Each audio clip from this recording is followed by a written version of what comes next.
Bismillahirrahmanirrahim. Assalamualaikum warahmatullahi wabarakatuh. Alhamdulillahillazi nahmadu wa nasta'inu wa nastaghfiruh wa na'udzu billahi min shururi anfusina wa min sayyiati a'malina. May yahdihillahu fala mudhillalah wa may yudlilhu fala hadiyalah. Asyhadu an la ilaha illallah wahdahu la syarikalah wa asyhadu anna Muhammadan abduhu wa rasuluh. Allahumma salli wa sallim ala Muhammadin wa ala alihi wa ashabihi rasulillahi ajma'in. Amma ba'd. Pertama-tama yang paling utama, malah kita memanjatkan puji syukur kita kehadiran Allah Subhanahu wa taala, yang mana Allah telah memberikan kesehatan dan kenikmatan kepada kita semua. Salawat beserta salam tak lupa juga kita kirimkan buat payung panji umat Islam, yakninya Nabi Muhammad sallallahu alaihi wasallam, dengan lafaz Allahumma salli ala Muhammad wa ala ali Muhammad. Baiklah kaum muslimin wal muslimat rahimakumullah, untuk pertemuan kali ini saya akan mengangkat tema ataupun judul ceramah saya itu tentang taubat kepada Allah Subhanahu wa taala. Para ulama mengatakan bahawa taubat dari perbuatan dosa adalah wajib. Apabila perbuatan dosa itu tidak menyangkut dengan sesama manusia, maksudnya hanya dosa antara seseorang dengan Allah Subhanahu wa taala, maka harus memenuhi 3 syarat. Syarat yang pertama adalah menghentikan perbuatan dosa itu. Nah, jadi yang pertama adalah menghentikan perbuatan dosa itu. Contohnya, seseorang melakukan perbuatan dosa berzina, minuman keras, berjudi ataupun maksiat, maka seseorang itu harus menghentikan perbuatan dosanya untuk bertaubat kepada Allah Subhanahu wa taala. Yang kedua adalah penyesalan atas perbuatannya itu. Dia menyesal, bahkan dia menangis dan meminta ampun kepada Allah Subhanahu wa taala atas perbuatan yang telah dia perbuat. Dan yang ketiga adalah berketetapan ataupun ia berjanji dengan hati yang paling dalam dan berjanji kepada Allah Subhanahu wa taala untuk tidak akan mengulangi perbuatan dosa itu selama-lamanya. Kaum muslimin rahimakumullah, apabila tidak memenuhi 3 persyaratan itu, maka Allah Subhanahu wa taala tidak akan menerima taubatnya.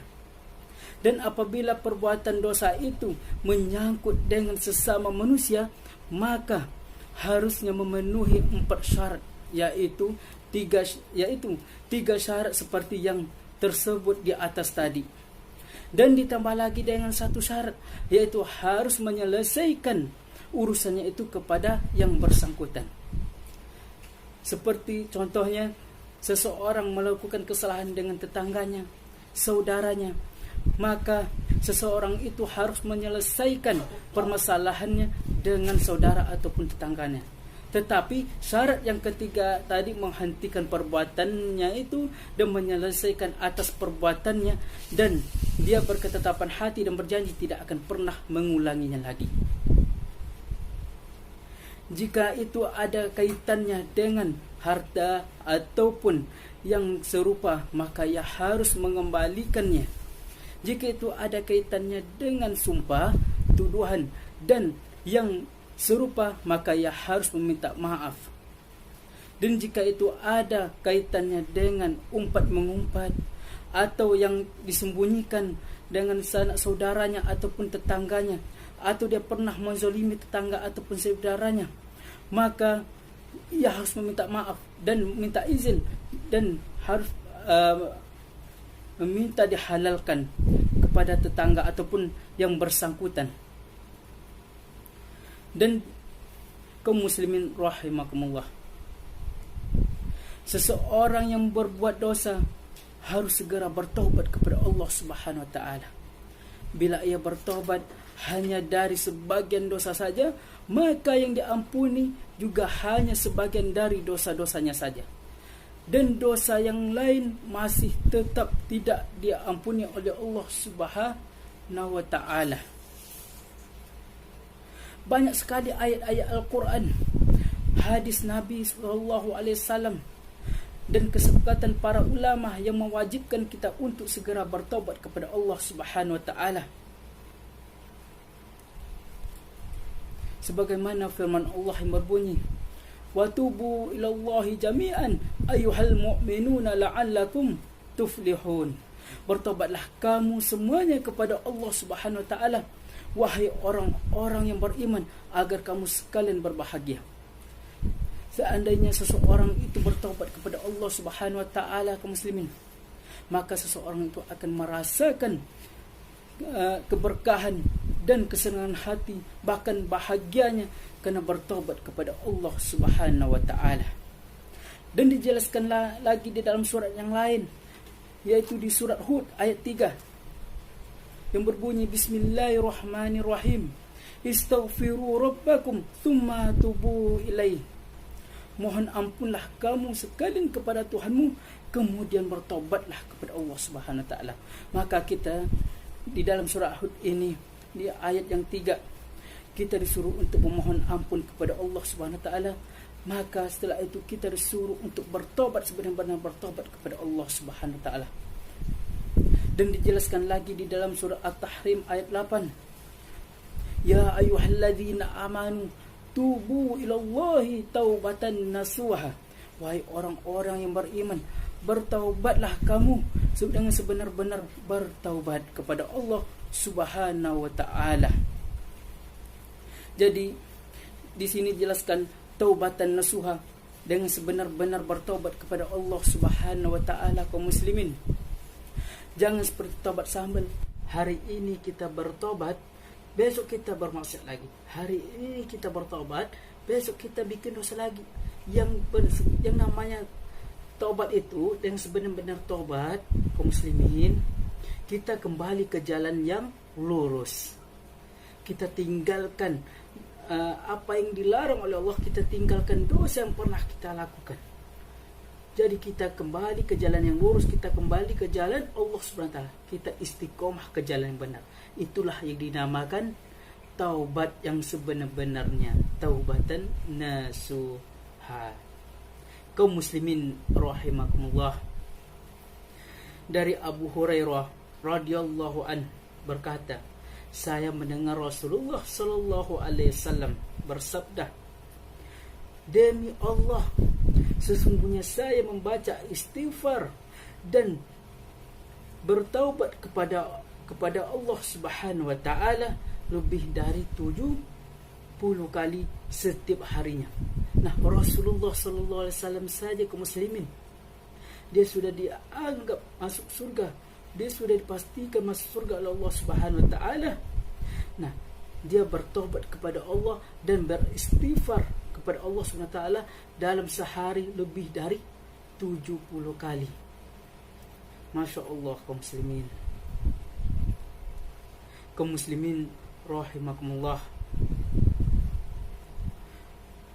Dari Abu Hamzah Anas bin Malik Al-Ansari, pembantu Rasulullah sallallahu alaihi wasallam, bersabda, "Sungguh Allah itu lebih gembira untuk menerima taubat hambanya, melebihi dari kegembiraan seseorang di antara kamu sekalian yang menemukan kembali unta-untanya yang telah hilang di tengah-tengah padang Sahara." Diriwayatkan Bukhari dan Muslim. Di dalam riwayat Muslim yang lain, sungguh Allah lebih gembira untuk menerima taubat hambanya dikala hamba itu bertaubat kepada Allah Subhanahu wa taala, melebihi dari kegembiraan seseorang di antara kamu sekalian yang berkendaraan di tengah-tengah padang pasir, kemudian hewan yang dikendarainya itu lari meninggalkan, padahal di atas hewan itu terdapat makanan dan minuman orang itu. Kemudian ia berputus asa. Dia berpikir kendaraan itu tidak akan pernah ditemukan kembali. Ia lantas berteduh di sebuah bawah pohon dengan membaringkan badannya, dan dia tertidur, sedangkan ia benar-benar putus asa untuk tidak akan dapat menemukan kembali hewan yang dikendarainya itu. Kemudian kaum muslimin, ketika ia bangkit dan dia terbangun, ia menemukan kembali hewan yang dikendarainya itu lengkap dengan bekal yang dibawanya. Kemudian segera memegang tali kangkangnya seraya berkata, karena sangat gembiranya kaum muslimin, dia mengucapkan, wahai Allah, engkau adalah hambaku dan aku adalah Tuhanmu. Lah, ia keliru mengucapkan kalimat itu karena saking gembiranya. Seharusnya, wahai Allah, engkau adalah Tuhanku dan aku adalah hambamu. Karena saking gembiranya kaum muslimin, dia keliru mengucapkan kalimat itu karena saking gembiranya. Masya Allah, tabarakallah. Kaum muslimin rahimakumullah, selagi Allah memberikan kesempatan kepada kita, marilah kita bertaubat kepada Allah Subhanahu wa taala dan kita tingkatkan ketakwaan kita kepada Allah Subhanahu wa taala sebelum ajal ataupun maut menjemput kita. Sebagaimana hadis Rasulullah sallallahu alaihi wasallam yang berbunyi, "Man tabaqabala an tatlu asy-syamsu min maghribiha taballahu alaihi." Barang siapa yang bertobat sebelum matahari terbit dari sebelah barat, sebelum ajal datang, maka Allah akan menerima taubatnya. Maka itu kaum muslimin rahimakumullah, malah kita tingkatkan ketakwaan kita kepada Allah Subhanahu wa taala dengan sebenar-benar bertakwa dan kembali ke jalan yang benar. Mungkin hanya ini yang dapat saya sampaikan. Yang benar datangnya dari Allah, yang salah datangnya pada diri saya sendiri. Wabillahi taufiq wa hidayah. Wassalamualaikum warahmatullahi wabarakatuh.